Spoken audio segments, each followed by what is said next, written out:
So with that, I think we're going to go ahead and move into the next session, which is going to be calling Flipping the Pimp. Okay? So, we flip the classroom sometimes, and sometimes we pimp. Just like poor Dr. Benham here is being pimped by Dr. Williams. I got my bougie ready to wrap him across the knuckles if he misses a pimp question. It's the way we've always done things, right?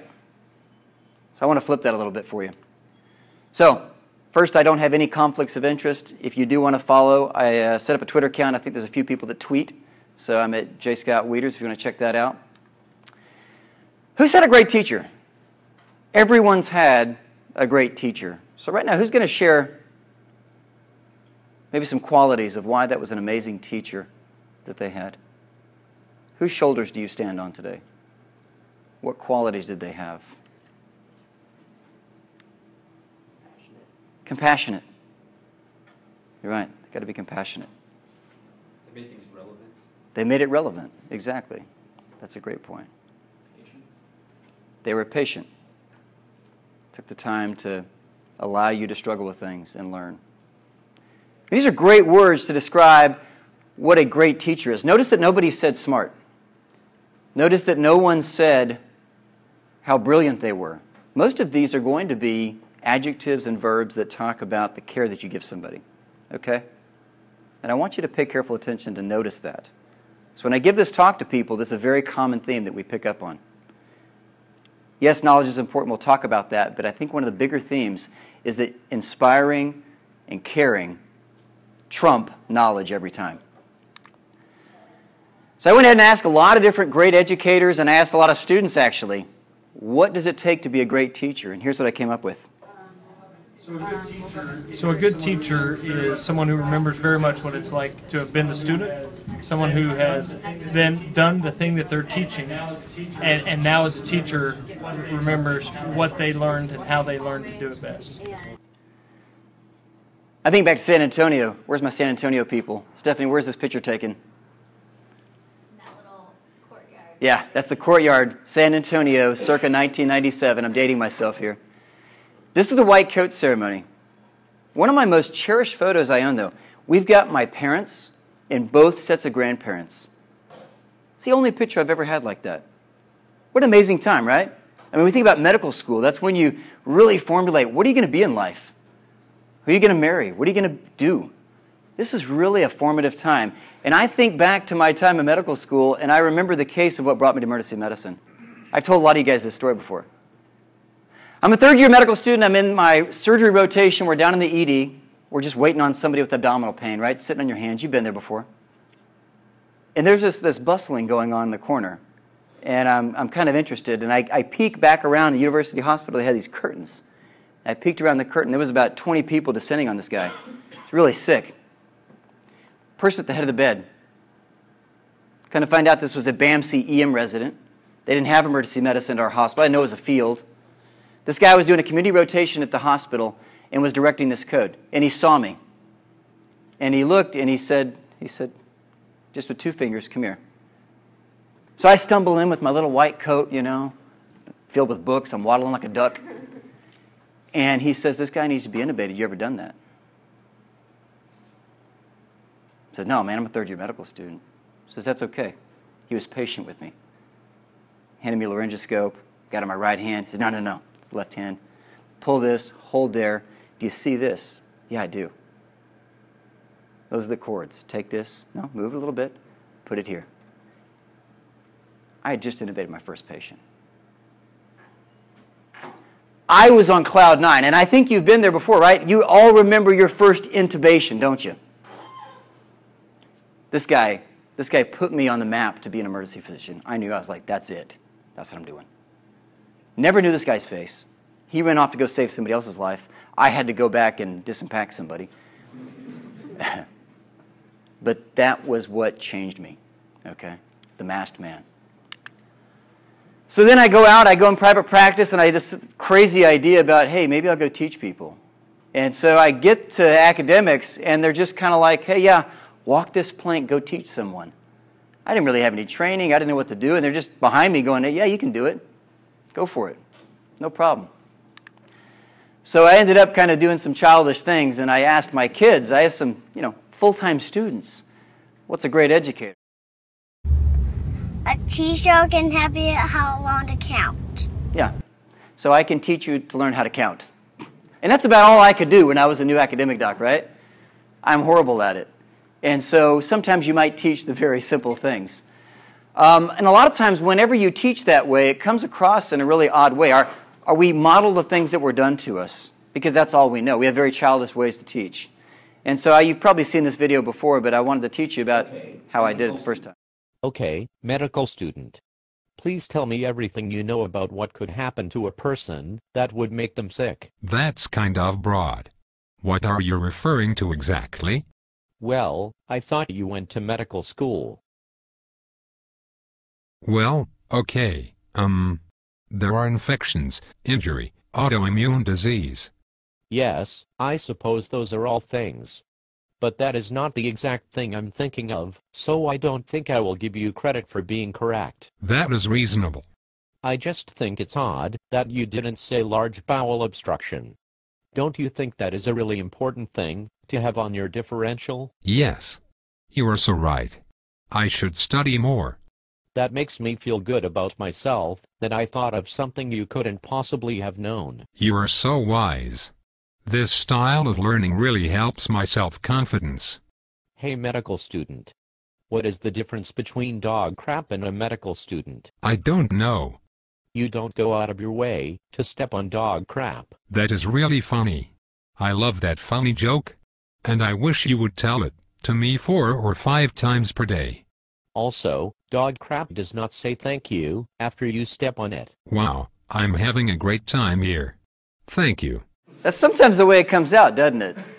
I mean, we just start pimping and it works that way. So there is an art to pimping, and we'll talk about how to do it well and maybe not how to do it well. So if you pimp medical students, the really good medical students, and I've seen some of you do this, you can actually avoid pimping. There are techniques involved in this. So here's a little video. Some of you guys helped me out with it, but here's how medical students avoid pimping. So I'm here, I'm talking about syphilis, okay? And we've got a medical student. So I want you to watch Jordan. She's the student right here, okay? Now, first of all, she doesn't want to get pimped, so she's going to camouflage behind York, okay? So that you can't quite see her. And the first guy gets nailed. Zach gets the question. Next, she's moved into a complete eclipse. Now, right now, I can't even see her. It's not even possible to ask a question to a student you can't see, right? So she's going to hide. The next thing they do is they've got some food, usually like a muffin or something, and they stuff the muffin right before they get a question asked, right? And you couldn't possibly ask a question to a student that's got food in their mouth. That's just too rude. You would move on to someone else. So divinity gets nailed. The next point is sometimes we'll get on a list, and you'll say, okay, let's all say one thing that maybe makes a symptom for syphilis. Yeah, rash in the palms, right? But you're not paying attention. You're looking over an important article and you're reviewing your patients, and so you're not paying attention. So then when it comes to you, you don't say something unique. You fake repeat what the other person said, right? So these are all pimping avoidance techniques. The last one, you're going to get called on, so what's the treatment? You politicize it.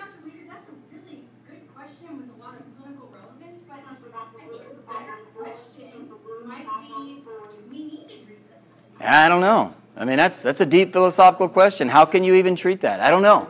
So these are the ways that people can avoid pimping. Okay, so we try to pimp, we get the pimping avoidance. Well, hear us about being a good teacher. Let's listen. For me, a good teacher is someone who creates an environment where question asking is safe and encouraged. My favorite teachers are the ones who never belittle me or make me feel incompetent for asking a question, and I think that when you feel confident asking questions, patients get better care and you get better education. Yeah. You guys have been stepped on before, haven't you? As a medical student. You're not part of the team. What you say doesn't matter. You're pushed off to the side. That was a stupid question. You should have known that. Okay? The traditional pimping increases that anxiety. And so I'd encourage you to maybe think of some better ways and include the students. We've got to understand that when we teach people, it's not about us. It's not about me. It's not about you. It's all about the student. A good teacher is invested in the patient and the learner. Yeah, I mean, that's just so succinct, but it's so true, right? When you're invested in the patient and the learner and it's not about you, that's when greatness happens. That's when learning occurs. That's when maturity flourishes. So we've got to keep that in mind. Okay, good teaching equals good patient care. When you do great teaching, it leads to better patient care. Not only in your practice, but the practice of those that you teach. So how are we going to do this? I gave some examples. I'm kind of dissing the pimping. How do we flip this pimp? We're going to talk about 5 things. And there's 5 take-home points today that I want you to focus on. All right? The first is you got to connect with your audience. We're talking about how to do and promote effective knowledge transfer. I want you to look at yourself maybe as a coach and not a referee. I want you to embrace your mistakes. And finally, the most important thing is probably engage and inspire your learners, because that's really what happens when great education occurs. So how do you connect with your audience? A good teacher makes the medical student feel like their opinion is a valued. Yeah. I mean, really, when you can take the medical student and make them feel like their opinion matters, that they value, that, wow, you made a good call. That was a great diagnosis. I love the way you gleaned this history or did that procedure. Okay? Coach them up a little bit. Whenever you include them in the situation, you can really connect with them. You've got the end, don't you? Now you've got their attention. Now you've got their respect. Now you can work with them when you include them. That's how you connect. 2007 World Championship Gold Sprint team here. This is a 4x400 team. In the last 100 meters of this race, Tyson Gay ran down the fastest man in the world, Usain Bolt. All right? Took him down in the last 100 meters. And these guys, I mean, you see the swagger. They're on cloud 9. They're pumped. So, next race, Beijing Olympics 2008. They're the favorite team. They're coming off a high. They've got all the skills. They've got all the knowledge. They've put in the work. And they're running down. And what happens on the last 100 meters? They drop the baton. They couldn't connect. You might have all the knowledge. You may be the smartest person. You may have the highest board scores. You may be the hardest worker, the best clinician. You've got all the skills. If you can't connect with the learner, you don't have that street cred, you don't have that connection with them, you haven't included them, it's like dropping the baton. You can't get it through. So, connecting with the audience is hugely important, especially when your audience is medical students. Don't make a distinction between education and entertainment. You don't know the first thing about either if you think there's a difference. So, you've got to entertain them. You've got to keep their attention. You've got to make it relevant and useful for them. And we talked about these kind of things. It's got to be relevant. Create expectations. We are in a place, you're in this small bowl. There may be an MS4. You might be a second year, third year, maybe you're attending. Everyone has the next place that they need to be in. Everyone's got that next level. You've got to connect with them and you've got to diagnose and find out where are you right now and where do you want to go. So sometimes we'll start a shift off and I'll ask you, like, what do you want to learn today? You know, how'd your evaluation go with Drig? What did he tell you? What do you need to work on? Where do you want to go? What do you want to get better at? We've got to find these things out. So we've got to diagnose the learner, don't we? If I just start spouting off 15 different things and I just read an article last night and I'm going to just tell you 15 facts, maybe they read the same article. Maybe they wrote that article. Maybe they already know that. So being redundant about things is usually not helpful. You've got to really diagnose your learner. Find out what their deficits are. Who would walk into a room before doing a history, before doing a physical, and say, here's your treatment, here's your script, we're going to discharge you home? You started the treatment before you started the diagnosis. No one would do that. That's foolish. So when we teach, when we instruct others, we should probably think about diagnosing our learner before we undergo the treatment. And that will be the educational model. So connecting with your audience is hugely important. Next, I want to talk about promoting knowledge transfer. There are some good ways and some horrible ways to transfer knowledge. We'll try to separate those things out. Really, at the end of the day, this is what we want, right? We want to transfer information. We want to transfer knowledge. We want to transfer skills and attitudes. This is really what we want to give this next level of learner, don't we? So you can do it two ways. You can be a sniper, or you can be the guy running out with the flag with a shotgun. Now, when you run out with the flag and the shotgun, you're just out there just overloading them with information and just pimp question after just I'm telling you fact after fact after fact, and you're just vomiting up knowledge. All right, maybe you spent the last week reading a whole bunch of good stuff, and now you're just going to vomit that up, and you're just going to run out with that shotgun waving the flag about, let me tell you everything I know. Okay, and that's kind of how it sounds. But I like the sniper better, right? The sniper, what does the sniper do? The sniper takes a look, finds out the engaging culture, it finds out the landscape, it finds out the situation, the conflict, and then maybe only using 2 or 3 shells, 2 or 3 little bullets, very effective at changing the environment. So I'd encourage you guys to think more like a sniper in your teaching and less like the guy running around with a flag and a shotgun. Okay? And you've got to avoid overload. I've got 5 topics today. You should maybe end with, what are 2 or 3 things we learned? Who's heard me say that at the end of the shift? What did we learn today? Only about 2 or 3 things, right? I'm not asking you for 15. Be careful with overload. Be the sniper. Be concise. We used to think 7 was the magic number, right? That's why our phone numbers are 7 digits. That's why most license plates are 7 digits. We thought for a while with learning theory that we could probably focus on 7 different things. And it works well for numbers and letters, but it does not work well for topics and concepts. So we're moving towards 4. 4 is the new 7. And so that's why our pins are 4. That's why your pad for your phone is probably 4. And this master lock has 4 different combination codes. So focus in on less is usually more. All right? We can be a sniper. If you can't explain it simply, you don't understand it well enough. Some of the great educators are people that can take a complex subject like maybe, sepsis and just bring it down into very concise terms. You can take a BiPAP machine and take it apart and say, look, it's really more simple when you think about it this way. So try to understand in very simple concepts. Try to explain in very simple concepts. It's going to be a much more robust exercise when we can.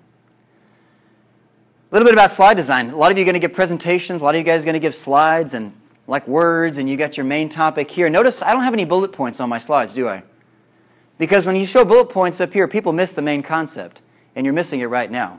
And I actually showed this a year ago, and nobody caught it. But if you're reading this and the first person to say Tallahassee, I'll give you $5. Nobody picked up on that. Do you see? When you show a bunch of bullet points, no one understands what you're talking about.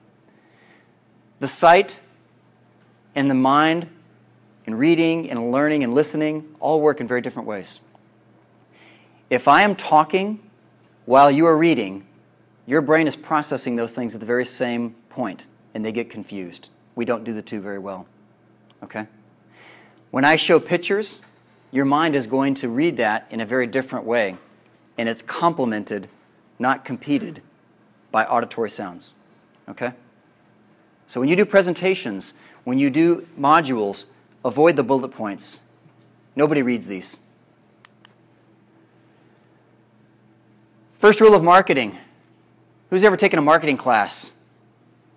First rule of marketing is you either show the word or you show a picture.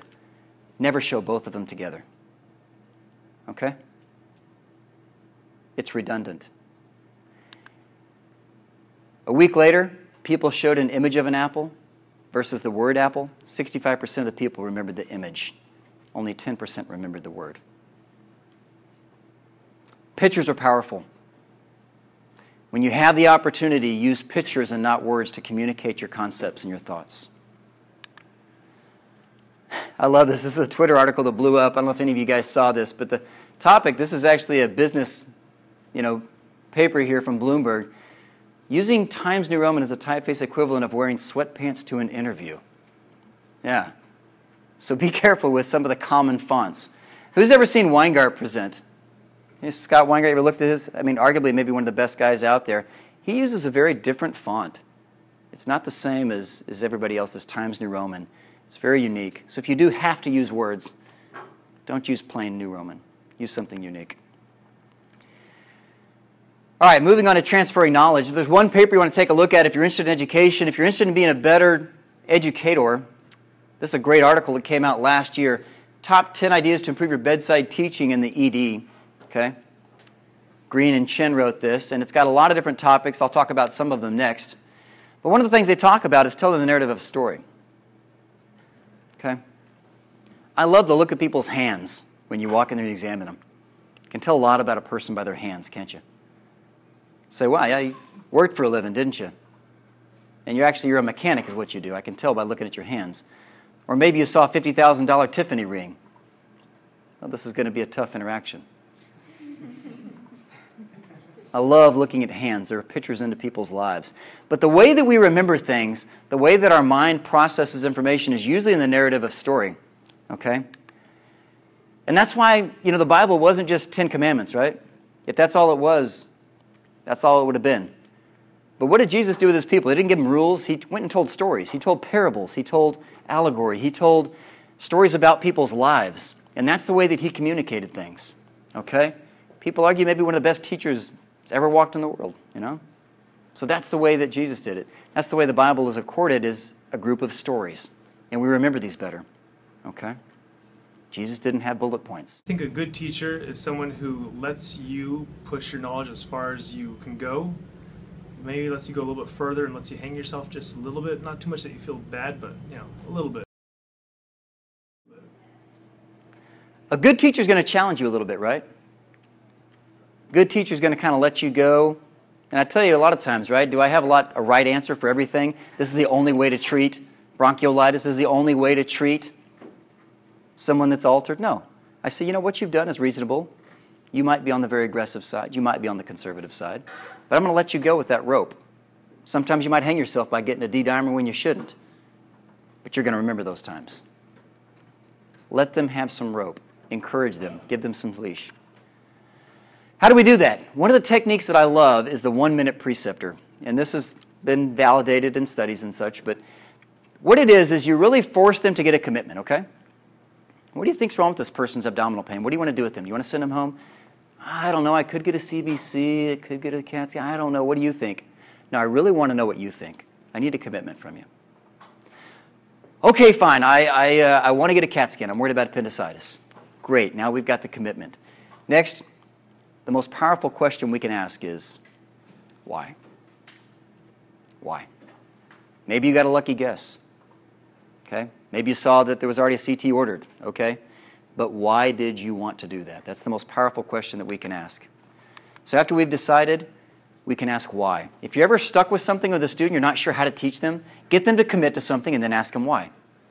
They're going to pour out their heart about why they thought this, and maybe it was a good idea, maybe it was a bad idea. And that's when you can really figure out what we need to do and move forward. After that, sometimes you just may have to enjoy the silence, right? Why did you want to go work this person up for appendicitis? And you sit there. Then you smile. And you sit there some more. Resist the temptation to jump on that situation and then just start vomiting up information. Be the guy with the shotgun, waving the flag. All right? Enjoy the silence. Give them time to think. And say, okay, well, maybe you need some time. I can tell you're thinking about this. I'm going to go see somebody else. When I come back, I'd like an answer. Okay? Try these techniques. After that, you can get their combination. Say, well, I think this person had, radiating pain. Maybe I used the Alvarado score. This is the way I think. You say, okay, that's good. So then let's teach some general concepts. Now is when you can kind of be that sniper. Now you teach about 3 or 4 concepts. You say, okay, well, this is the thing with appendicitis, Alvarado score. Yeah, okay for pediatrics, maybe not for adults. So you work through some of those things, and you teach common concepts. Next, you start off with what they did well. Yeah, you did a great job getting that history. I agree with your abdominal exam. I think that's really developed over the month we've been together. I think it's getting more accurate. Okay? And then you tell them what they didn't do well, hopefully in a nice way. Feedback's a whole other lecture. But hopefully you say, I'm expecting more out of your history because your physical exam skills are at this level. I'd like for them to be brought back up. This is an area where you need to work on things. Another way to think about it, if you don't think about the 1-minute preceptor, the snaps is a pretty similar way to do things, okay? So you can see it's extremely similar. So you summarize the history for me. Okay, now narrow the differential. Analyze the differential. You probe. That's the why question, right? You plan the management, and then you select a case. The thing I like about the snaps is it ends with, and by the way, I saw that you needed to work on this, or maybe you weren't even aware of the Alvarado score. Maybe you need to go check it out, and you give them an assignment. Okay? You point them in the direction of a way that they can do some self-directed learning. The Columbo tactic. I don't know that this is published, but it's what I use a lot, and I've kind of named it the Columbo tactic, okay? And I've probably used this on a lot of you guys. But Columbo was a guy that was popular back in Dr. Greenberg's days, Carla's days. But as I was a kid growing up, Columbo was this reporter, he was this investigator. And he would show up to the scene, inspector. He was an inspector, kind of like Gadget, but a detective. So this guy would show up, and he had this wrinkled trench coat, and his disheveled look, and this little notepad, and he'd bumble around, and he just seemed aloof. He didn't know what was going on. He'd say, I don't know about this. Something doesn't seem right with this case. Putting together these, can you clear this up for me? I don't know what's going on here. And so the way you do that is you present a case and you say, well, gosh, this person's got this radiating right lower quadrant pain and a fever, and they don't feel like eating. And gosh, it sounds like there's something going on here that I'm trying to put together, just not coming up with a diagnosis. What does that sound like to you? So you take the concept, you reword it in a way that they can identify it, and then they get the diagnosis. Oh, I didn't think about it that way. Yeah, it sounds like appendicitis. Okay? And so a lot of times you can use this, and what this does is it creates humility with the learners and the teachers. I'm giving you all my secrets here, but this allows you not to just say, yeah, you were stupid for not getting the diagnosis. Let me tell you what's right. Okay? It allows you to say, you know what, I'm not coming up with the idea either. I'm not just figuring this out. Maybe I need some help. The other thing I like about it is sometimes I don't know the answer, right? And so you can twist it, and you can say, yeah, I don't know. I'm trying to remember this disease. Sounds like something. I'm just not coming up with it. They're going to say, yeah, I don't know what it is either. You say, okay, well, why don't you go look that up? Okay? So you can kind of get out of the case as well. Still saving face. It's hard to tell when I'm playing Columbo or when I really don't know. Sometimes I'm not sure. So consider using the Columbo tactic. One of the things that makes a really great teacher is someone who can find the learning points in things that we still see every day, even when they seem mundane or just run-of-the-mill, just still being able to find those learning points to emphasize to students. Yeah, you may be working at Children's, and it's like flu season RSV, and it's the 15th RSV talk. You're like, oh, God, not again. Come on. Okay, snot nose, fever, cough, or was it cough then fever? I don't know. So you're dealing with this. Take that case and play the what-if game. All right? We've played that before, haven't we? So what if this kid did need to be intubated or did need to be admitted? What would your criteria be for that case? I know it's just a simple RSV, but let's talk about what would change your mind. It's a 15th sore throat. You've seen, well, what would a peritonsillar abscess look like? Oh, I've never even heard of that. I don't even know. Oh, let's go on Google Images. Let's figure it out. So when it's mundane, when it's boring, play the what-if game. Turn it up a notch, up the ante, change the diagnosis. Try the what-if. I don't have to tell you guys a lot of this, but embrace technology, okay? The millennials, you guys, a lot of you are in that generation. They're the group that didn't take their iPhone and then open up the instruction booklet and learn how to use it.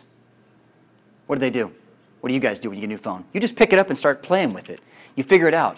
You don't get a computer manual. You don't read these things. You just figure it out and you play with it. Okay? Let them play. Grab some kits. Grab some trays. Let them open it up and figure out what things look like. Simulation doesn't always have to be in the sim lab, right?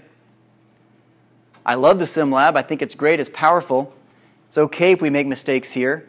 But again, bring the sim to the student. I've got the card upstairs. Check it out. Bring it down. If you're a teaching resident, go up there and get it. Okay, it's on the 3rd floor sim center. Carla can reserve it for you if you need questions on how to get that. Go get it. Bring it down. It's got a lot of tools, tricks, toys, and play. Again, sim doesn't have to be a big mannequin. Sim can just be, you ever put a central line kit? No, I've never put a central line in. Well, why don't you go get the kit? Go take it apart. Identify the things, come back to me and show me which order they go in. That's simulation. That's a student sitting there checking their Facebook. You can get involved with them and get them to do something. So consider using sim in a lot of different ways than the traditional one.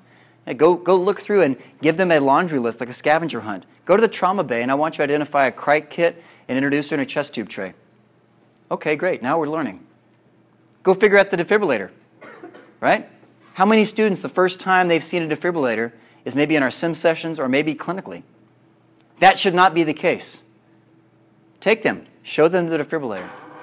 Play with the buttons. How does it work? Let's simulate. Let's do that. The ultrasound selfie, right? Our culture is enamored by the selfie. We love the ultrasound selfie. So, nothing going on. A lot of you have done this already. Do the ultrasound selfie. Help out. So you got to be brave. If you want to be a great educator, you got to be brave. You got to change things up. You got to flip the pimp. You got to do things differently than we've always done them. Okay? That's promoting knowledge transfer. That's the meat of this talk. We're going to close it up here with a coach, not a referee. Also, like teachers that were involved and cared about what I was doing at the time.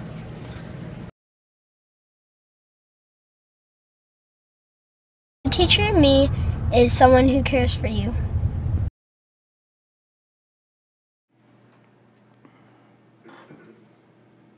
You're the referee or you're the coach.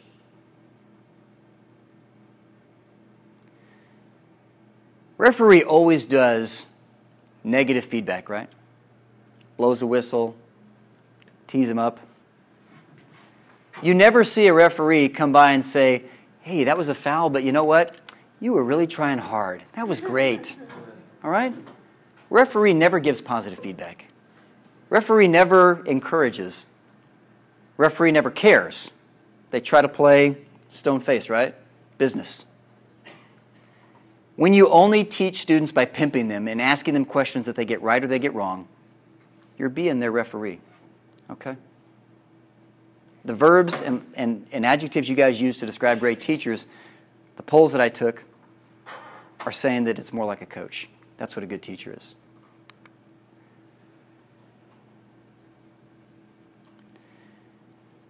This next is a very interesting thing. Praising the process or praising the outcomes. This has been transformative in my last few months of teaching. I'm still trying to chew on this and what it means and how to incorporate this. Kind of a newer concept. I would encourage you guys to praise the process over outcomes. What do I mean by that? So a great article that I found of all places in the back of a Southwest Airlines magazine was entitled In Criticism of Praise. Heidi Stevens wrote an article talking about how we overpraise our kids in America. Even if they did a mediocre job, even if they got a participant ribbon, they're totally praised for anything. Further, we don't just praise based on the way we work, we praise mostly on outcomes. Okay? So we teach kids to value the prize at the end. We teach them to value the answer at the end. We teach them to value the grade.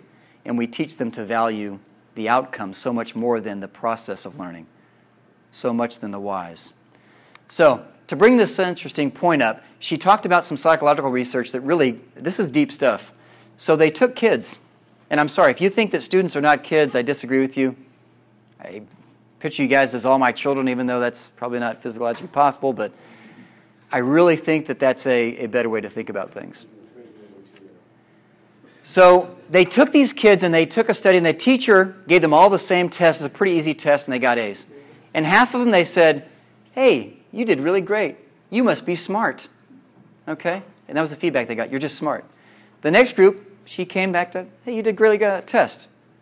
You must have really worked hard. Okay? And so when they changed that and told them that they must have really worked hard versus that they were smart, and they continued to do this over months, they then polled the people, and they said, okay, you guys that are all smart over here, do you want a hard or a challenging test? I mean, do you want an easy or a challenging test? Overwhelmingly, 90% of these students chose the easy test because they want to be perceived as smart.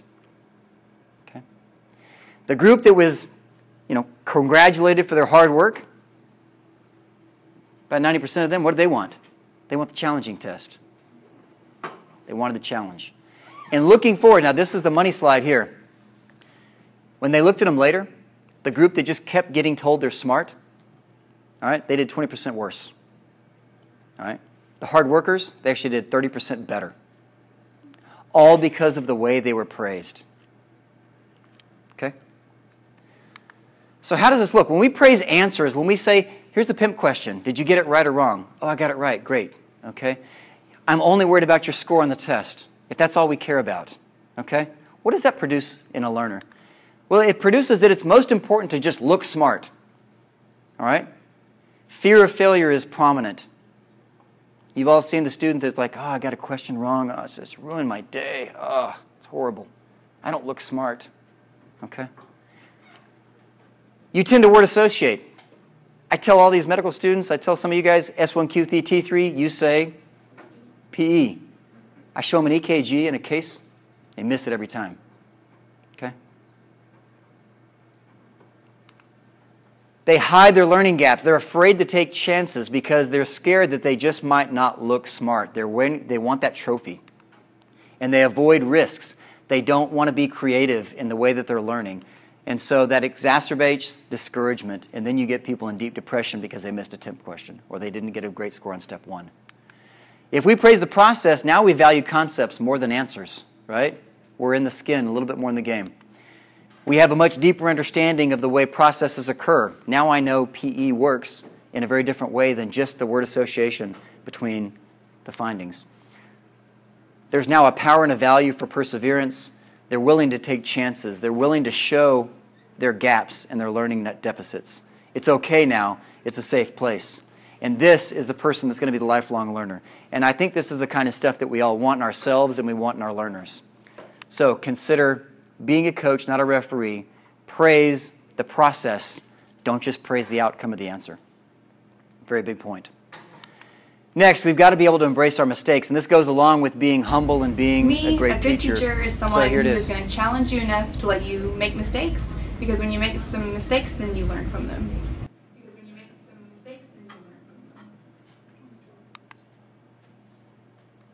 A lot of you guys know I worked up at Waco, right? Took care of a lot of Baylor students. 2007 was a really rough flu season. And, 15 cases of flu in a shift. Just, oh, it's another one, it's another one. Had a young guy come in, a few hours of a headache, a few hours of fever, didn't feel well, looked exactly like all the other flu cases. Vitals were fine, buffed up the chart, no meningeal signs, diagnosis, fever, flu-like symptoms, Tamiflu, go home. Okay? Show up for my shift the next day. Hey, you remember that guy you saw yesterday with the flu? Yeah. Well, he went home, woke up the next morning confused, drove to Austin, where he's from. They took him into ER. He now had a rash, delirium, ataxia. He's got bacterial meningitis. You missed it. Yeah. Well, I felt about this tall. So who do you think's done the most meningitis reading around here? Who do you think spent time reading about every meningitis paper ever put out? Okay? And I tell you my mistakes. I share my mistakes. Number one, so you don't think that I am trying to be perfect here on some ivory tower. I'm human. I make mistakes. When you share your mistakes with others, it allows them to learn from your mistakes. So hopefully they don't make the same mistake themselves. And I think it creates this connection with your learners, okay? When you can say, look, I'm not perfect. I don't have all the answers. Here's some mistakes I've made. I've done this before. So consider, knowing that mistakes will happen, embrace your mistakes, okay? Embrace them. Turn them into teachable moments. Share those with people. Don't hide them, okay? A lot of things have happened in your life. You've made some mistakes. You've done some things. You've missed some diagnoses. And you think, gosh, how can anything ever good come from these things I've done? This is how, okay? This is how. So we all look for that teachable moment, right? But I'd encourage you to not look for the teachable moment. I'd encourage you to look for the learnable moment. What do I mean by that? A lot of times we think the teachable moment is going to be a time when I can just get this information and give it to somebody else and start vomiting it up and start telling you and teaching you things, right? Let's look for the learnable moments. The learnable moments are when mistakes happen. Learnable moments are when stumbles occur, okay?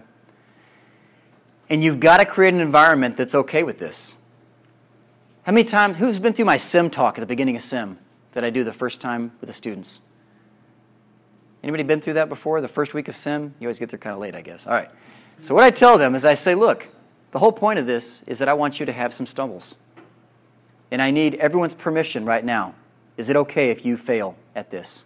Not the epic fail, not fall on your face, not, get a head bleed. Talking about stumbling. Okay? Because when you stumble, you learn. And so you got to create that environment. And I think the humility of sharing our mistakes, the learnable moments that we identify is all because of a culture that it's okay to have these things happen. And you've got to trade that. And men don't trip on mountains. They stumble on small stones. And that's hopefully the way we learn. You stumble less, and pretty soon you've climbed a big mountain. So find out where the students are, find out where they're going, allow them to stumble, and then hopefully jump to that next level that they need to go to. Embracing our mistakes. The last thing, I'm going to wrap it up here in about 5 minutes. If I just came to you with facts and I gave you 10 commandments of teaching, that would be one thing. More than anything, when you can inspire somebody, when you can encourage them and show them the greatness and the coolness of your job, you've really done something amazing. You've inspired them to learn about a new diagnosis and a new medical condition, and then they go home and they read. Has that ever happened to any of you? A great teacher also is enthusiastic about the field they are teaching and keeps a student intrigued. And above all, they're enthusiastic towards teaching and towards a student, him or herself. Teacher to me means that they actually care about teaching. A good teacher will take you someplace you wouldn't have gone by yourself.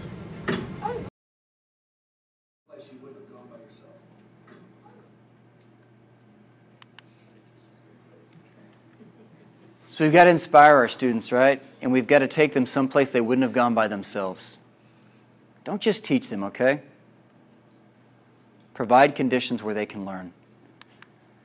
Who was the greatest of all time? Okay? I'm not talking about LeBron. I really think it's one of these two guys. All right? It wasn't Kareem, sorry. What happened when Jordan left the Bulls? What happened?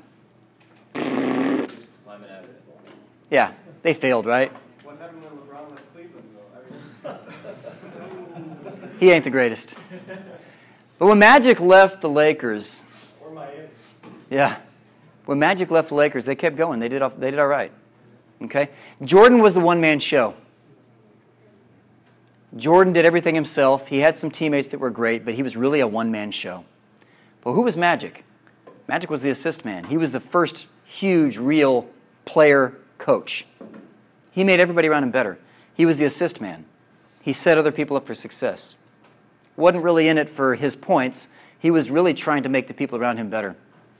And I really would encourage you guys to maybe consider practicing more like Magic. All right? Setting them up for greatness than being the one-man show like MJ was. I really think that the most dangerous phrase in our language is that we've always done it this way. Okay? It can be said for a lot of things, but if you only teach the way you were taught by getting pimp questions, if that's the only way that you go about it, that's just the way you've always done it. There are a lot better ways. Hopefully I've shown a few of you like this, greater ways to do it, better ways to do it, more efficient energy, knowledge transfer. When you inspire the students, tell them about the great cases. I've told all you guys about Bella, right? It's our girl that drowned in the pool Thanksgiving weekend, came in PEA arrest, put her on ECMO. This is her coming back to the Children's Hospital. Amazing cases. Guys, we get to do a cool job, don't we? When you see students, share these cases with them. Show them that you've got the coolest job on the planet, because I think you do. Talk about Ed. I've told Ed's story 1,000 times, right? VFib arrest, great CPR. This guy comes back, and now he's the lead volunteer at the hospital. Yeah. Share what you do. Inspire students with the great cases that you guys have, because you've had some great saves. I've seen you do it. Inspire them with these stories. So more than just teaching facts, I want you guys to inspire your learners, all right? Inspire them. I think teaching is the most awesome job I could do. I think emergency medicine teaching is just on another level. It's a privilege to get to do this. It's a privilege to care for people as patients and doctors. It's a privilege to teach how to do that. And so hopefully you'll feel the same way. Have a quick break for questions. Any questions about this?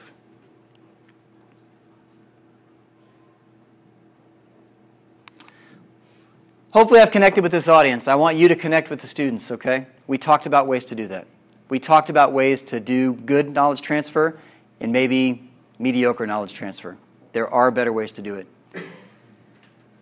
Be their coach, not their referee. We want to be the coach. Don't hide our mistakes. Let's embrace those. Bad things have happened to us. We've done bad things. Let's share those. Let's embrace those mistakes, okay? And then more than anything, let's engage and inspire this next group of medical students to the greatness. And hopefully, when they come back, they'll be writing awesome letters like this. We get a lot of letters, okay? Get a lot of feedback on things. I won't show all the specifics, but a lot of this stuff is like, you know what, Dr. Dyes really took the time to teach me a central line, did my first central line with me, you know? Yeah. And Dr. Williams, he really modeled how to talk to a person with chronic pain. I'd never seen that done before, okay? Yeah. Dr. Parker, he took the time to really let me have my own decisions and really challenge me to do this, okay? And I could go on and on without mentioning every name in here, but we get a lot of great feedback from you guys. There's no mystery, or there's no question in my mind that the reason we match more students that rotate here than maybe a lot of other programs is because of the work you guys do. You carry the load of teaching at this hospital, at this department, and you do it well. So in the end, I think we've really got a great job. I think when we were all kids and we were wondering, what are you going to be when you grow up? I think all of us really had an idea that you wanted to be a superhero. And I can't imagine a job more like a superhero than being an emergency physician. I mean, come on, you guys save lives every day, and you get to teach people how to save lives every day. It's an awesome job. Sometimes you just can't help but wonder, can you believe that they really pay us to do this kind of stuff? And so that's the challenge, that's the inspiration I send you home with today. You've been a very gracious audience. I appreciate you spending the time with me. Have a great day.